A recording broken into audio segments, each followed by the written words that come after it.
My golden child sister stole my identity to rack up $50,000 in debt, fully assuming our parents would force me to pay it off to keep the peace. When they tried, I pressed charges instead. My name is Kara. I'm 32. My sister Bree is 28, and for as long as I can remember, she's been untouchable. When we were teenagers and Bree crashed my mom's car, I got blamed for not watching her. When I graduated with honors from my accounting program, my parents left my celebration early to drive Bree to a concert. The pattern was simple. Bree did whatever she wanted, and I absorbed the fallout. Last August, I applied for an auto loan and got denied on the spot. My credit score had plummeted from 793 to 512. That night, I pulled my full credit report and found 6 credit cards I had never opened. Total outstanding balance, $50,243.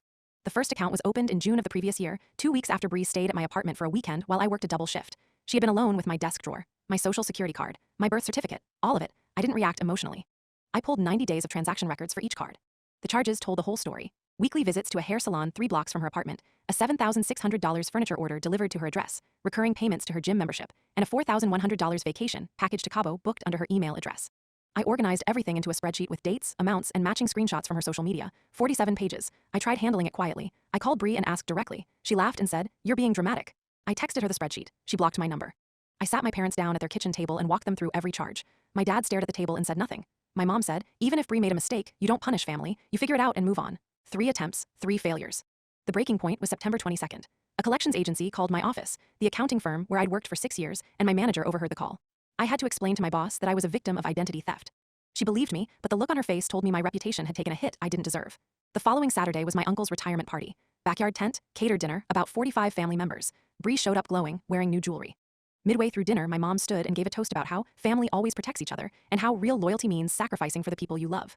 She caught my eye and held it. I waited for her to sit, then I stood up with my folder. "Since we're talking about loyalty," I said, "I think the family should know that Bree stole my identity, opened 6 credit cards in my name, and spent over $50,000. My dad shot up immediately. "Kara, don't you dare make a scene at your uncle's party." I read the charges out loud, the furniture delivery address, the Cabo booking confirmation with her email, the gym auto payments. I held up her Instagram post from Cabo next to the credit card statement dated the same week. Bree's face crumbled. "I was in a dark place financially," she said. "I was going to pay it all back. That's what family does. You're supposed to help me, not humiliate me." My mom grabbed my arm. "Put it away. We will handle this privately." Then my cousin Devin, who hadn't said a word all night, spoke up from the end of the table.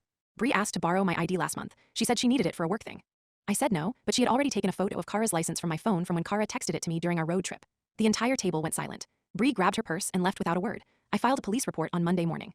Bree was charged with 5 counts of identity theft and 1 count of fraud. She pleaded guilty, and a judge ordered full restitution of $50,243, $18 months of probation, and 150 hours of community service. My parents chose her. My mom's last words to me were, "You destroyed this family over money."